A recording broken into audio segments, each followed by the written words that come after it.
আসলে সিচুয়েশনটাকে আমরা আগে বিবেচনা করতে একটু চ্যালেঞ্জটা প্রথমে আমি মিট করেছিলাম। নেপালে আটকে পড়া ফুটবল দলের সদস্যদের দেশে প্রত্যাবর্তনের জরুরি পরিকল্পনা গ্রহণ করা হয়। মেন্টাল কোচিং অথবা সাইকোলজিক্যাল সাপোর্ট দিব।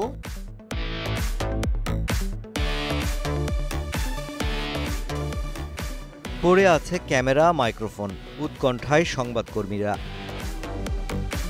দূর আকাশে তাকিয়ে দেখা কখন আসবে জাতীয় ফুটবলারদের বহনকারী বিশেষ বিমান।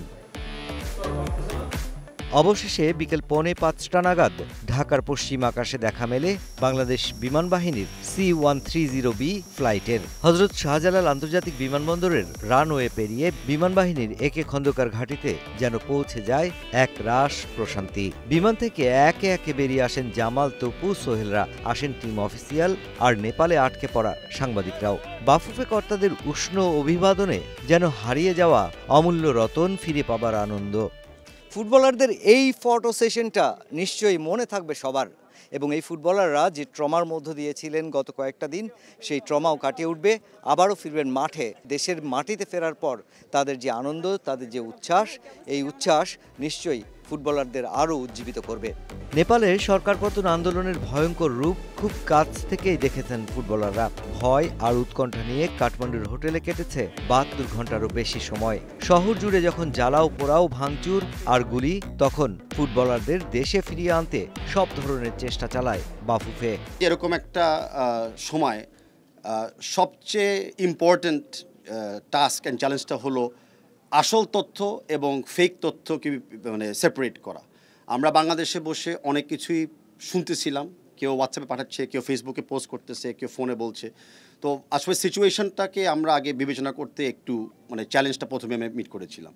সেখানে অফকোর্স চিফ অ্যাডভাইজার্স অফিস থেকে শুরু করে বাংলাদেশের মিনিস্ট্রি অফ ফরেন অ্যাফেয়ার্স, বাংলাদেশের ministry of youth and sports, national sports council, and বিশেষ করে আমাদের দূতাবাস in Kathmandu, even backup plan বা কি বলে প্যারালেল প্ল্যান হিসেবে বাংলাদেশ বিমান, ওনারাও কিন্তু এই পুরো টিমে অংশগ্রহণ করেছিলেন।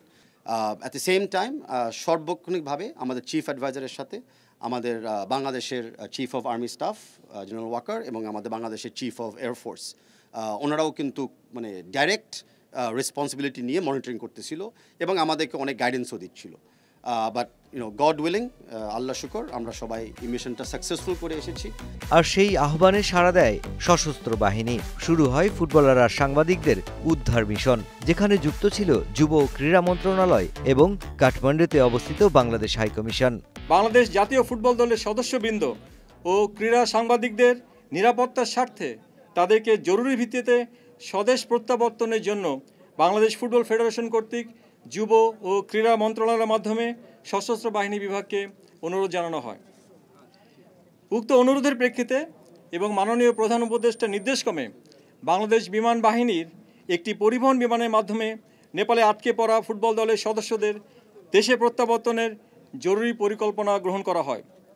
উক্ত পরিকল্পনা অনুযায়ী অদ্য 11 সেপ্টেম্বর 2025 তারিখ 11:53 ঘটিকায় বিমান বাহিনীর একটি পরিবহন বিমান ঢাকা হতে নেপালের উদ্দেশ্যে গমন করে এবং আপনারা জানেন কিছুক্ষণ আগে সেই বিমানটি আমাদের ফুটবল দল, অফিসিয়াল এবং সাংবাদিকদের নিয়ে প্রত্যাবর্তন করেছে।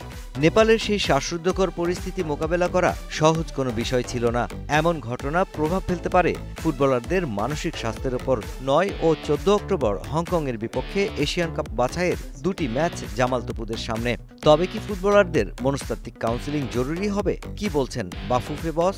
আমাদের স্ট্যান্ডার্ড মেডিকেল প্রসিজার্স বলে যে এরকম একটা সিচুয়েশনের পরে আমরা সকল প্লেয়ারদেরকে মেন্টাল কোচিং অথবা সাইকোলজিক্যাল সাপোর্ট দিব। যাদের যাদের লাগে তারা অবশ্যই পাবে, আর যাদের লাগে না তাদেরকে আমরা অ্যাসেসমেন্ট তাও করব ফর দেয়ার সাইকোলজিক্যাল ওয়েলবিইং। তার সাথে এরকম একটা ট্রমার সময় অনেক ফিজিক্যাল ইনজুরিও হয়, যেটা অনেক সময় বোঝা যায় না বিকজ অফ দ্য ইনিশিয়াল শক। তো আমরা ওই ফিজিক্যাল ইনজুরির জন্য আমরা কিন্তু প্রস্তুতি নিয়েছি।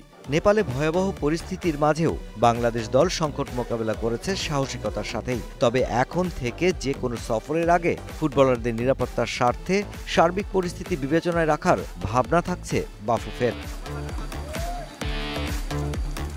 এর আগে দুপুর 1টা নাগাদ ঢাকা থেকে ওড়াল দিয়ে দুপুর 1:15 নাগাদ কাঠমান্ডুর ত্রিভুবন বিমানবন্দরে পৌঁছায় ফুটবলারদের উদ্ধারকারী C-130 ফ্লাইটটি।